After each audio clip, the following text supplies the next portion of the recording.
Olá pessoal, aqui é o M2 mais uma vez e hoje eu quero falar sobre processos de quadrinho, as 3 etapas que eu acho de maior importância. Nós vamos ver essas etapas de formas gerais e também as suas variações. Então, bora lá? Como eu estava dizendo, vamos conversar um pouco dos passos principais para se fazer um quadrinho. Não entrarei em detalhes, mas vou falar das possibilidades e caminhos. Em vídeos futuros posso falar um pouco mais sobre cada processo, então não se preocupem. A primeira etapa é o roteiro escrito. Essa etapa é onde a maioria dos que desejam fazer quadrinhos empacam ou até desistem. Geralmente porque essa é a habilidade menos desenvolvida em um desenhista. Eles não trabalham muito isso ao longo da sua vida. Essa etapa é muito importante e negligenciada por muitos aspirantes a quadrinistas, principalmente no meio independente. Ela não é obrigatória, mas para quem não tem experiência nenhuma ou não finalizou nenhum quadrinho é altamente recomendada. Escrever é muito importante, não só nessa etapa, mas também para pensar nas melhores formas de diálogos possíveis, que seus personagens vão falar e como vão falar.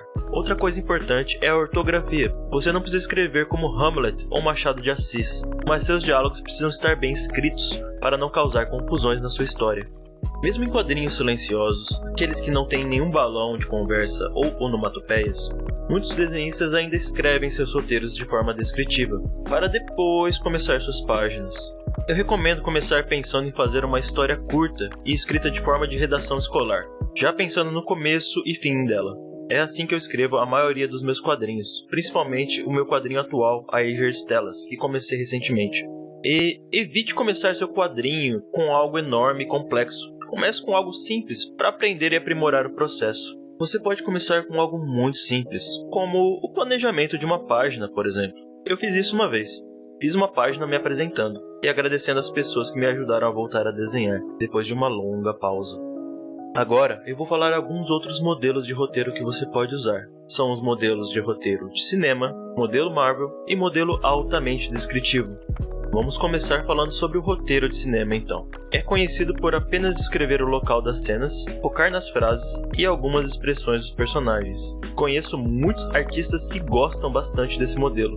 E também temos o modelo Marvel, que ficou conhecido assim porque era muito usado por Stan Lee e alguns outros roteiristas do mercado americano. Ele consiste em descrever apenas o necessário e somente as frases mais importantes. O resto fica por conta do desenhista, até como fazer os quadros e os diálogos gerais. É um sistema muito prático e que facilitou muito a indústria de quadrinhos norte-americana. Eles conseguiram produzir coisas muito rápidas dessa forma. O terceiro roteiro é o detalhado. É famoso por ter sido usado nos quadrinhos do Watchmen, que consiste em descrever tudo aos mínimos detalhes, podendo definir quantos quadros em cada página, como as frases devem ser exatamente, onde fica cada onomatopeia, pose dos personagens e até detalhes dos objetos no cenário para indicar a atmosfera. Esse roteiro já é mais comum quando outra pessoa que vai desenhar. O nível de detalhes escritos também varia bastante e o modelo que dá menos liberdade ao desenhista ou quase nenhuma.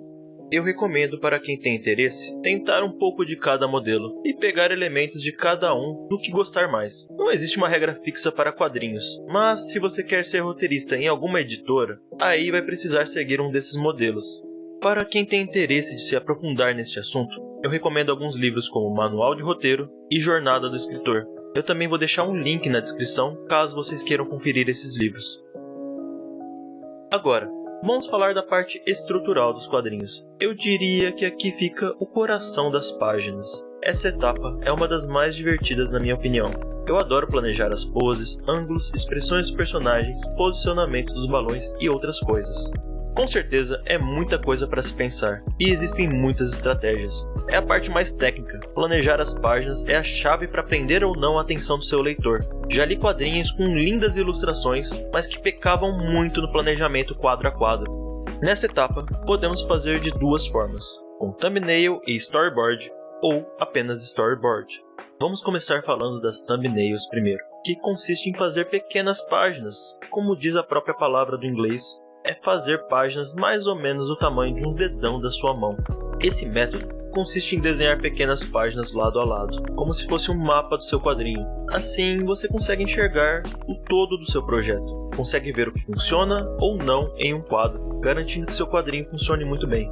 O desenho em cada página tem que ser feito de forma muito simples, mesmo porque pelo tamanho de cada página não tem muito espaço para detalhamento. evitando assim que muitos artistas acabem perdendo tempo desenhando um quadro que no futuro pode acabar sendo descartado. Usando esse recurso, você pode observar no seu quadrinho coisas como ritmo, efeito dos quadros, espaço médio entre os balões, variação de quadro a quadro, pensar em algumas expressões simplificadas. É uma mão na roda, ajuda muito no processo criativo. Nessa etapa, pode ser muito interessante você fazer em um papel A5 dobrado no meio, como estou demonstrando agora na tela. O A5 é metade de um papel padrão de escritório, o que seria o A4. E assim fazer várias pequenas páginas na folha. Assim você pode ver várias partes em aberto do seu quadrinho. Depois de terminar as thumbnails, é hora de fazer o storyboard. Como eu disse antes, você pode pular direto para esta etapa. Mas, para iniciantes, eu recomendo que você dê uma chance para a thumbnail. O storyboard já é uma etapa mais refinada. Aqui você vai esboçar suas páginas. O nível de detalhes varia um pouco. Aqui fazemos os esboços de cada página, pensando tipos de quadro, definindo as poses finais dos personagens, aplicando perspectiva para fazer cenários e dando mais atenção para cada desenho em si. Artistas mais experientes fazem esboço mais simples e na hora de fazer as line arts ou pintar, detalham mais o desenho. Mas de novo, não recomendo isso para iniciantes. Hoje em dia, eu faço uma thumb misturada com storyboard, ou seja, em algumas páginas eu já detalho um pouco a cena, porque eu posso dar o zoom no digital, mas a maioria das páginas eu faço com desenhos bem simples, e às vezes são desenhos que só eu entendo. No mercado de quadrinhos, principalmente norte-americano, você pode ser contratado apenas para fazer essa etapa. Eles te dão um dos modelos de roteiro que eu te falei anteriormente e você precisa planejar todas as páginas. Depois, passa para a pessoa que vai fazer line ou colorir. Isso é linha de produção dos quadrinhos. Nessas empresas como DC ou Marvel, é muito raro alguém fazer todo o trabalho sozinho. Cada pessoa contratada faz apenas uma das partes. Outra coisa que pode ser feita aqui é definir melhor os diálogos. Se você não os definiu ainda, você pode fazer isso durante as thumbnails ou storyboard. Eu recomendo enumerar os balões por páginas e anotar em seu caderno ou em um programa de texto como o Word e blocos de nota.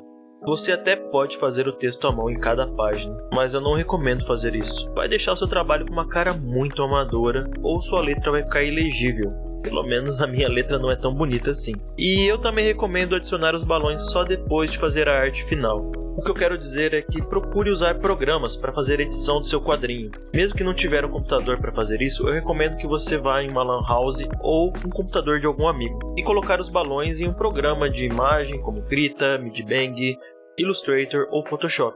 Esses dois primeiros que eu citei são gratuitos e possuem uma infinidade de tutoriais de como fazer isso. Esses programas são muito bons também para redimensionar seus quadros caso seja necessário. E alguns livros que eu recomendo para você dar uma estudada nessa etapa, que seria o Desvendando Quadrinhos, Desenhando Quadrinhos e Narrativas Gráficas. Também vou deixar um link na descrição, caso vocês queiram conferir eles. Agora, finalmente chegamos à terceira etapa, a parte de fazer o quadrinho. Esse momento não tem aqui muitos segredos. Depois que passa da parte de storyboard, é mais trabalho braçal. Todo o planejamento já passou e agora é hora só de refinar. Nesta parte, eu vou incluir duas coisas para discutirmos: arte final escolhida e publicação. Eu não vou falar sobre divulgação, porque eu não quero esticar tanto o assunto. Podemos falar disso em outro vídeo. Primeiro, vamos pensar na arte final que você planeja para o seu quadrinho. Isso já tem que ter mais ou menos em mente, pelo menos o estilo que você quer fazer antes do storyboard. As cores ainda é algo que pode ser pensado depois dos esboços. Se vai ser line art ou render é total escolha do artista. Lembrando que, geralmente, a arte colorida leva mais tempo. E não pense que quadrinhos preto e branco perdem para os coloridos. Basta ver o sucesso dos mangás pelo mundo e mesmo nos quadrinhos digitais você encontra muitos famosos como One Punch Man. Mesmo quadrinhos americanos que já são majoritariamente coloridos têm seus famosos preto e brancos como Sin City e The Walking Dead, ambos feitos com alto contraste. Depois da arte final vem a parte da edição. Se você deixou o texto para o final e para fazer no digital como eu sugeri antes, então pode começar escolhendo uma fonte para o seu texto. Recomendo pesquisar em alguns sites para fontes gratuitas. Vou deixar um link com alguns exemplos na descrição. Depois de escolher a fonte, você vai precisar pensar em um tamanho de padrão para suas letras, para facilitar a leitura. Ter um tamanho mínimo é muito bom. Não que você não possa colocar fontes maiores em um balão de grito ou alguma coisa assim, mas em frases normais é bom manter um padrão. E se você não desenhou as próprias onomatopeias, então pode usar uma ou mais fontes para fazer elas, usando algum software de edição da sua escolha. Apesar de mais simples, a parte braçal pode demorar mais, já que requer mais tempo desenhando e arte finalizando. São etapas que levam tempo e dedicação. Muitos desenhistas acabam parando nessa etapa, com a ilusão que precisam desenhar melhor antes, e desistem com essa mentalidade. Mas eu acredito que seu melhor quadrinho sempre é o próximo, por isso mantenha o foco. Tenha em mente, é muito provável que seu primeiro quadrinho não vai sair como você quer. Aceite isso e siga em frente. Evite ao máximo ficar refazendo as páginas. Pelo menos espere terminar todas elas para poder revisar depois e ver se realmente precisa mudar alguma coisa. As pessoas não buscam quadrinhos incompletos, então termine o seu quadrinho e publique-o. Esse momento é o campo de batalha, onde você vai poder tornar seu aprendizado em experiência. E falando sobre publicação, chegamos nessa parte. E eu vou dividir em 3 partes: editora, impressão independente e publicação digital. Em algum vídeo futuro eu explico melhor cada uma delas, mas tenha em mente que editoras no Brasil é algo muito complicado. Apesar de ter tido algumas publicações recentes BRs, essas são casos mais isolados e os artistas geralmente já tinham o trabalho pronto e publicado online por um tempo. E por último temos a publicação digital. É a mais simples, você vê qual é o tamanho e tipos de arquivos necessários e depois escolhe um site da sua preferência, como Webtoons, Tapas ou o recente site brasileiro Flipthrough. Cada um vai ter seus tipos de arquivos e tamanhos necessários. Vale lembrar que publicar em inglês atrai mais leitores, mas também temos bastantes leitores BRs, mesmo nos sites gringos. Bom, é isso pessoal, chegamos ao final de mais um vídeo. Esse ficou um pouco mais complexo e longo que os anteriores, mas espero que vocês gostem. Agora que eu comecei a fazer um novo quadrinho, eu me sinto melhor para falar deste assunto. Deu um trabalho pensar em tudo isso e organizar, então deixa um like aí e compartilha para seu amigo que quer fazer um quadrinho. Também comente aí, você já conhecia todas essas etapas? Travou em algumas delas por insegurança? Achou complicado demais? Eu vou ficando por aqui e, como sempre, bons esboços. E até as profundezas de Hollow Nest. Se você quiser viajar por ela, me chame a partir da plataforma. Vou levá-lo onde você precisar ir. Bom, vou voltar pra cidade, né? Você faz careta fazendo voz, homem. Faço careta fazendo voz. É lógico, tem que interpretar, né? Interpretação. Ah, lógico.